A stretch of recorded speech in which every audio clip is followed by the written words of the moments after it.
Bapak Ibu Saudara yang terkasih, selamat malam, kita berdoa. Tuhan Yesus, kami mau berdoa merenungkan firman-Mu. Pakai hamba-Mu yang lemah terbatas untuk menyampaikan. Di dalam nama Tuhan Yesus kami berdoa. Amin. Kita belajar tentang janji Allah yang pasti. Di Kejadian pasal 18. Mendengar kata janji, kita pasti sudah sering mendengar dan bahkan mungkin juga sering mengucapkan. Di dalam hidup ini kita dikelilingi oleh berbagai janji-janji yang ada. Kita lihat iklan misalnya, dia berjanji. Dan ketika orang mendengar dan meresponi, ada dua macam orang yang meresponi. Dan satu macam orang yang percaya langsung dan membeli produknya. Meskipun dia seringkali dikecewakan, tapi ada satu orang yang tidak percaya.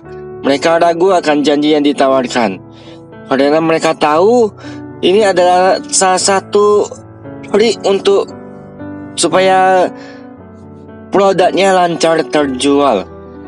Nah, bukan hanya itu saja. Ternyata keraguan terhadap suatu janji ini berpengaruh juga terhadap janji Allah yang seringkali Allah nyatakan dalam kehidupan kita. Ketika kita menghadapi masalah, kita tidak bisa menyelesaikannya, kita sudah mulai ragu akan janji Tuhan. Kita pertanyakan akan Allah, benarkah Tuhan Kau menepati janji-Mu yang pasti? Nah saudara, di Kejadian pasal 18 merupakan satu kisah yang menceritakan tentang dua bapak. Dalam babak pertama diceritakan bahwa Tuhan menampakkan diri kepada Abraham di dalam kesibukannya mempersiapkan jamuan untuk para tamunya. Babak yang kedua menceritakan tentang Tuhan mengulangi janji keturunan kepada Sarah. Tapi Sarah menanggapi janji itu dengan tertawa. Sarah meragukan akan janji Tuhan. Ketika kita membaca bagian ini, kita dapat meresponi Sarah yang seperti itu. Saya merasa kalau Sarah itu kurang ajar. Tuhan memberikan janji tetapi tidak mensyukuri, malah mentertawakannya dan meragukannya.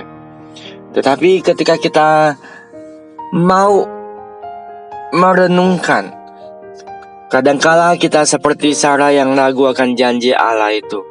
Dengan meragukan janji Allah, sebetulnya kita berlaku kurang ajar terhadap Allah. Dari janji yang Tuhan berikan kepada Abraham dan Sarah, dan juga respon Sarah, kita bisa belajar bahwa sebetulnya janji Allah adalah janji yang pasti yang tidak patut untuk diragukan.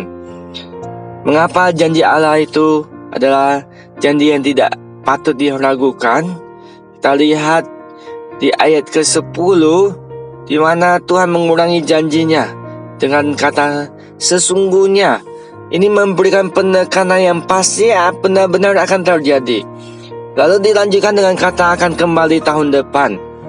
Di dalam bahasa aslinya, di dalam musim semi dia akan datang kembali. Hal ini berarti bahwa ada satu kepastian waktu yang sudah Tuhan nyatakan, yang sudah Tuhan berikan kepada mereka.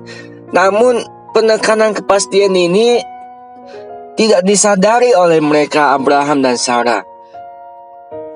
Bapak Ibu Saudara, mari kita belajar dari janji yang diberikan oleh Tuhan kepada Abraham dan Sarah ini. Janji yang diberikan oleh Tuhan adalah pasti, ya dan amin. Ketika dia menjanjikan itu, dia pasti akan menepati. Yang menjadi masalah sekarang bukan janji Allah itu, tapi apakah kita mau taat, mau sabar dalam menunggu janji Tuhan itu. Mari kita berdoa. Tuhan, ajari kami bagaimana kami dapat taat dan sabar di dalam menanti janji-Mu Tuhan. Berikan kami hikmat bijaksana akan hal ini Bapa. Di dalam nama Tuhan Yesus kami berdoa. Amin.